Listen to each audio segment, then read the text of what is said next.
everyone go and check out my Pinterest board named December Plan With Me Inspo. I'm starting off with a wet on wet technique, which just means that I put clear water on the page first and then I add the paint. The paint I'm using for the clouds is a metallic acrylic paint. I unfortunately don't have metallic watercolor paint, so I use the acrylic, which doesn't bleed as well as watercolor, so I had to blend it a little bit more. For my color palette, I went for very neutral and earthy colors and mixed a few different shades of green for the trees to add some dimensions. For some texture, I also decided to go a little bit more abstract and painted each tree with different patterns. I didn't want to do a full-on realistic painting, but keep it a little more magical. You'll notice that I tend to jump around a lot on the painting. The reason I'm doing this is because for some things, like the house for example, I first paint the base color and then I wait for it to dry, either partly or entirely, because when you're using watercolor paint, the colors will bleed into each other if the paint is still wet. And when I want to add dimensions with different colors or layer the colors, the base needs to be dry.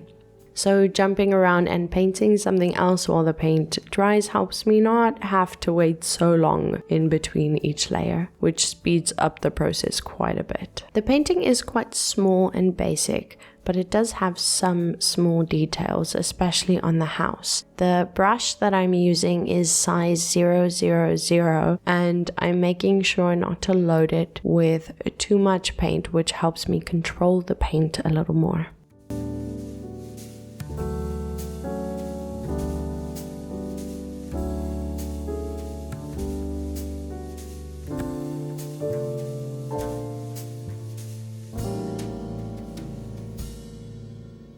Watercolor paint is my favorite media to use during this time of year because the way the colors blend together gives it such a dreamy and wintry feel.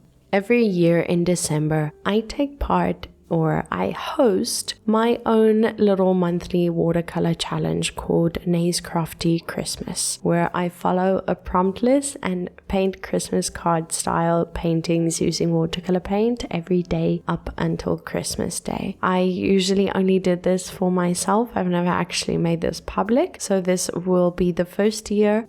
If you love watercolor painting or want to try a Christmas painting challenge, go check out my Instagram where I've posted the 𝐬𝐻's Crafty Christmas prompt list. And if you join the challenge, remember to use the hashtag 𝐬𝐻's Crafty Christmas so we can all enjoy each other's art. I'll be sharing my daily paintings on my story, so if you want to see what I paint, be sure to follow me over on Instagram at 𝐬𝐻's_crafty_world. Once the painting was completely dry, I went in with a 003 liner pen for some added details. In the gold clouds, I added some sparkles and outlined the moon and clouds. And for the rest of the painting, I added some details to make them stand out more.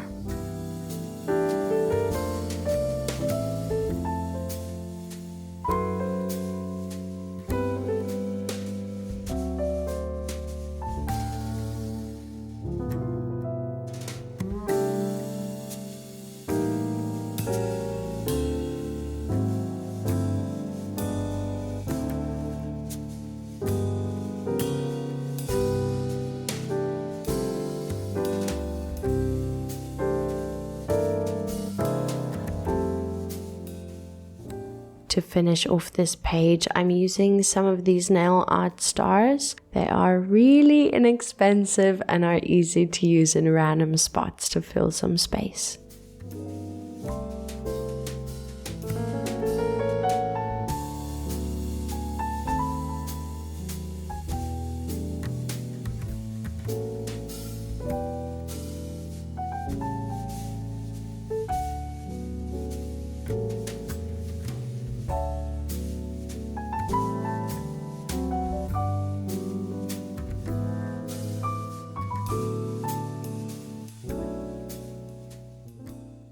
Next up is my dashboard or month at a glance page. On this page, this is where I track some of my hobbies and activities for the month, plan out my month and make my to-do lists. I've been using a similar kind of layout for the last few months, where I have these different sized and shaped sections scattered around the page. For this month, I'm using a few different kinds of paper for each section. I'm using black paper as well as this craft square grid paper.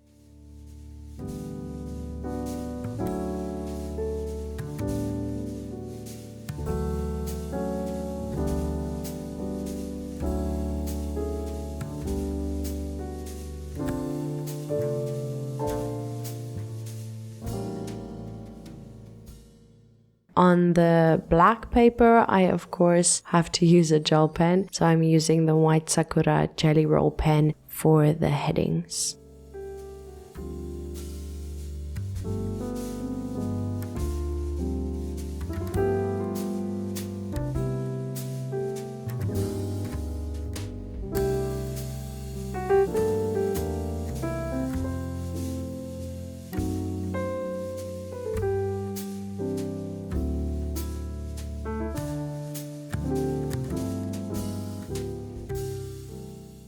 For the background of this spread, I'm bringing back the acrylic gold paint and using it to paint a Christmas tree pattern with different patterns for each tree.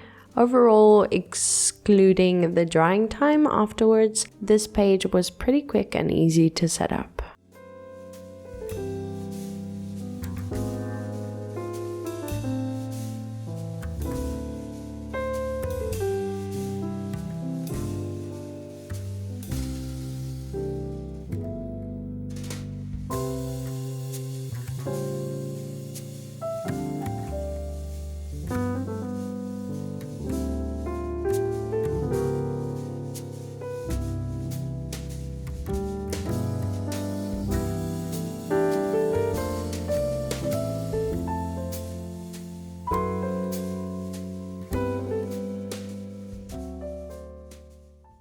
This year I decided to add a few Christmas specific pages in my December setup to help plan for the holidays. The first page will be my Christmas gift list, and the second page is where I'll write my Christmas to-do list. I'm basically setting up both pages at the same time. The spreads are very simple with a few small Christmassy doodles across both pages. For the doodles, I'm using my 005 liner pen.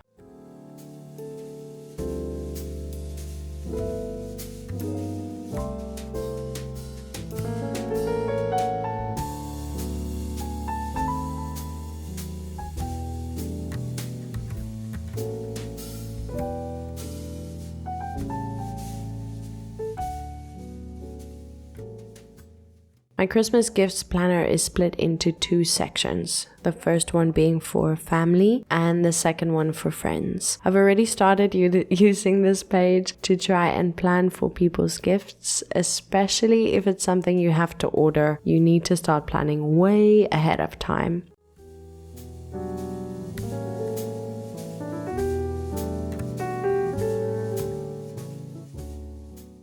After basically finishing the page, I'm going in with my watercolor paint to paint each doodle. Because they are pretty small, I'm using my 000 brush again. And even this little brush was a little big at times.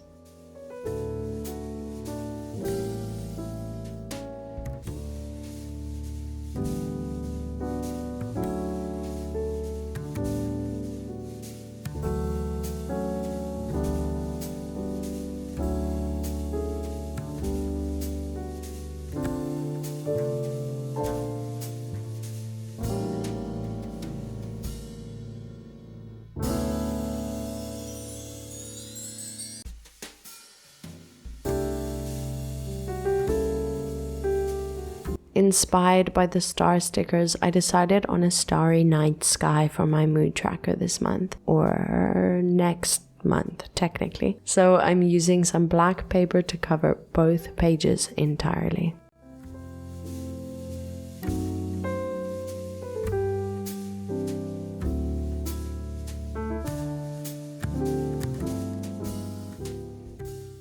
I remembered that I had this little star cutter in my art supply shelf, and I don't think I've actually used it before, so I took some craft paper and I'm going around the edge of the paper. All around it, I cut out as many stars as I could.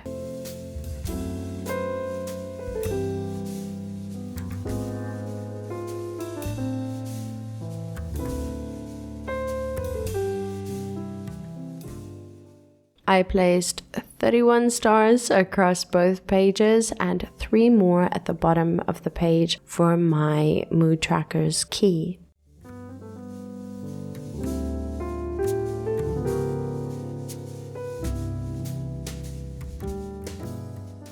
Next, I'm using my metallic acrylic paint again to paint around the stars and give the background a magical glow.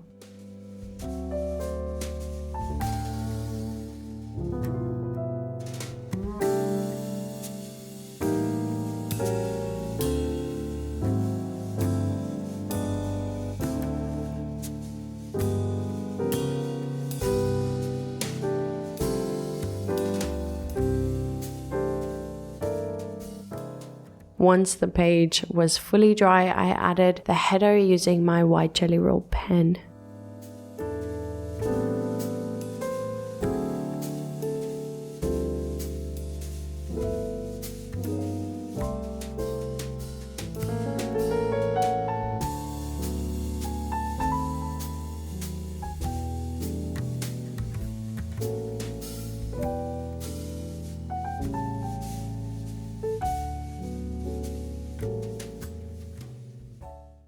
Now for the mood tracker key. I'm using a very simple very happy and sad face emoji style to decide on how my day was.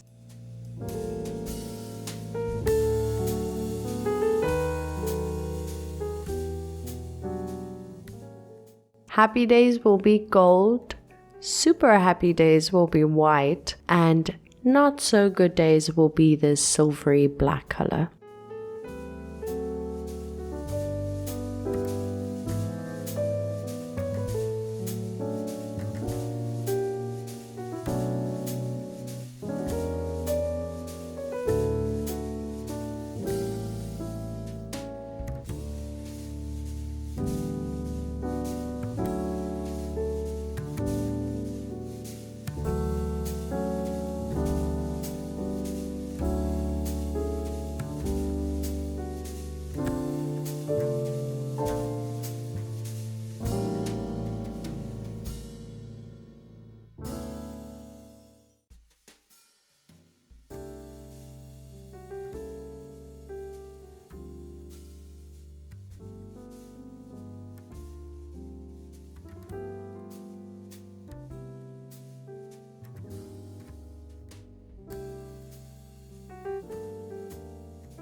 Moving on to the last two spreads for my monthly setup before I move on to my weekly spreads. This first page is my habit tracker. I've gone with a few different kinds of habit trackers this year. I've mostly used the classic calendar habit tracker, and last month I used the circle habit tracker in my November setup. This month I wanted to go for something different that I haven't used this year, so I decided on the bar style habit tracker.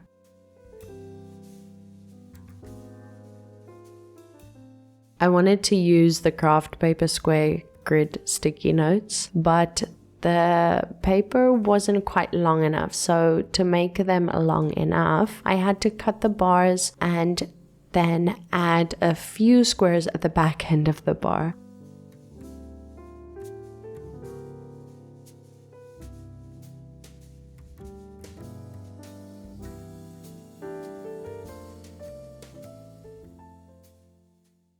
I think I did a pretty good job at aligning the squares to hide where I attached them.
On the second page, I'm using the same square craft paper to make my finance tracker for the month. I aligned all of the squares so that they match, and then I will fill in the headers. This is the same layout that I've been using for most of the year, and it's been working very nicely, so I'm keeping it the same.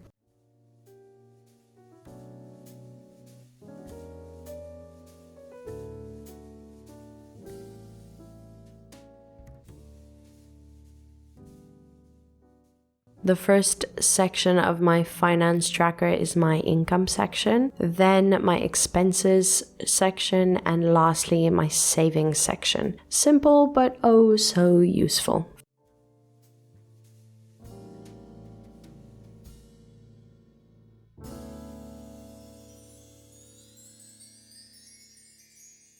Finally, we've come to my weekly setup. Weeklies are where I plan out my specific tasks, write down any events, and write down my teaching schedule for the week. I also use my weeklies to write down a short description of my day and what I did during that day. It's a way for me to look back and remember things I've done or how I felt that day. Basically just a very short diary entry. That means that I need a little bit of a bigger section for each day because I want to make sure that there's enough space to write. I also like how it looks when the page is completely full at the end of the week. For this month's weeklies, I wanted to make some Dutch door weeklies because I haven't done one of those in this journal yet. And I like how the Dutch doors make the weeklies look like they're all just part of one page, if you get what I mean. They're a unit. For those of you that don't know, a Dutch door is where you cut away a section of each page, like I'm doing here, so that you can see a section of both the first page and the last page, no matter the weekly you're on.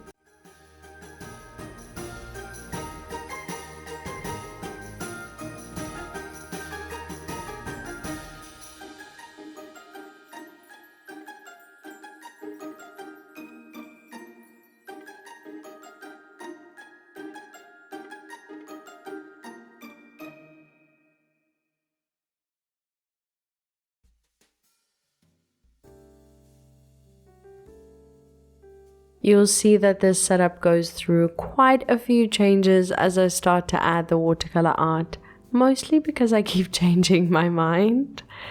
On the first page, I'm going to use the first 10 squares to paint a snowy night scene with some cute houses and trees similar to my cover page.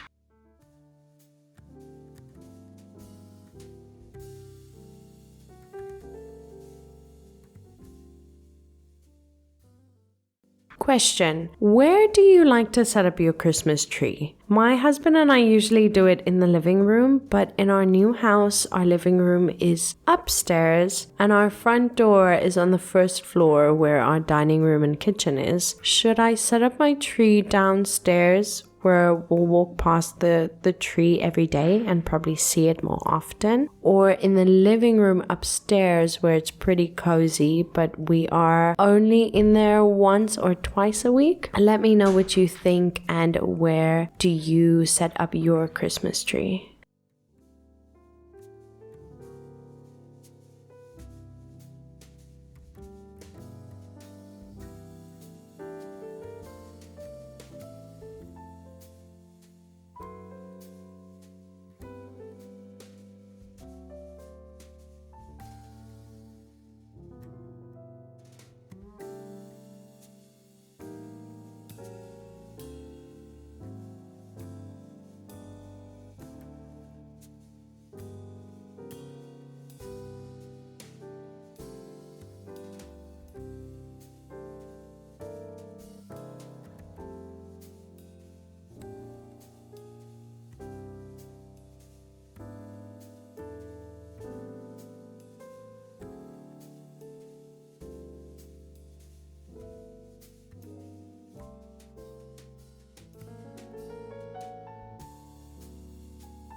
So I started painting the night sky around the calendar at the top of the page, but then kept getting closer and closer to it, instead of leaving a nice square section for it, and I hated it, so I ended up covering the entire area with black. After that dried completely, I used some more of those nail art stars in black and white and put them down randomly, abandoning the mini calendar altogether.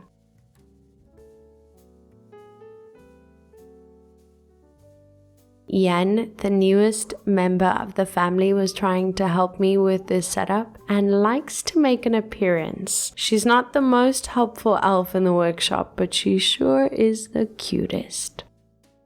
As you're about to see, unfortunately and very sadly, I ended up losing a good chunk of footage due to human error. So here is a flip through of my weeklies, all magically finished, as well as the back of my Dutch doors, which is the other half of my first painting. To finish off this snowy scene, I went with a fine liner pen to add some more details.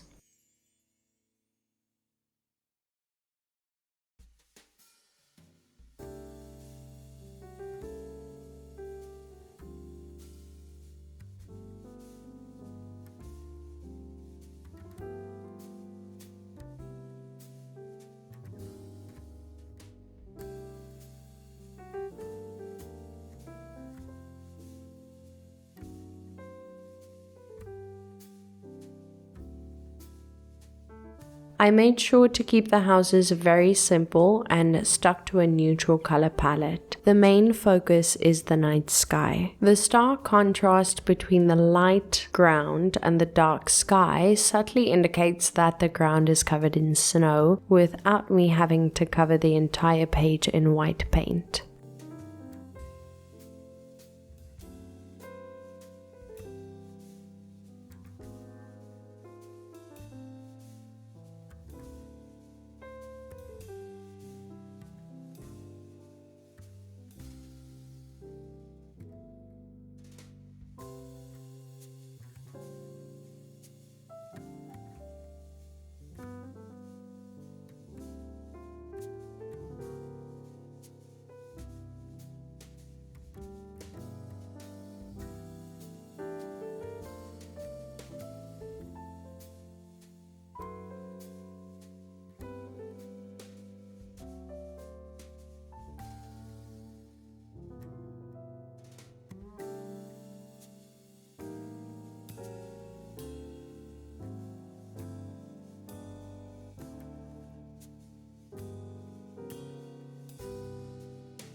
And lastly, I'm going in with my star stickers again. They stand out so well on the black background. I'm definitely going to be using these a lot in the future, whenever the theme calls for it, for stars or sparkles maybe. And they are, once again, super inexpensive at most places.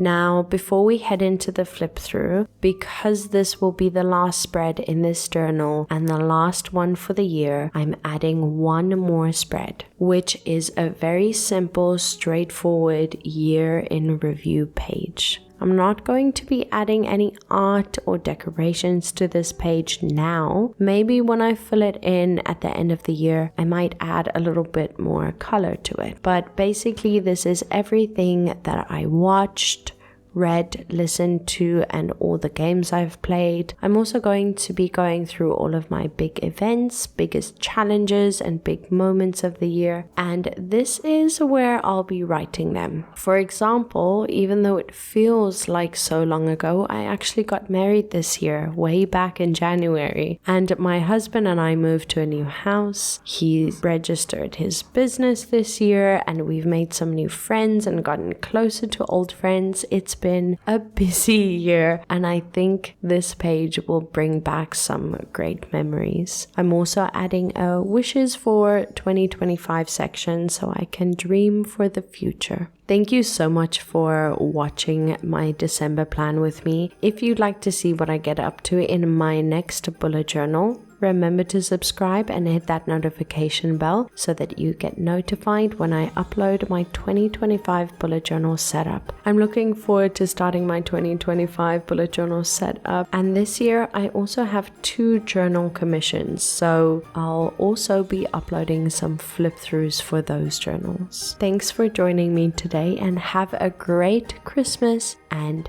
a happy holiday season.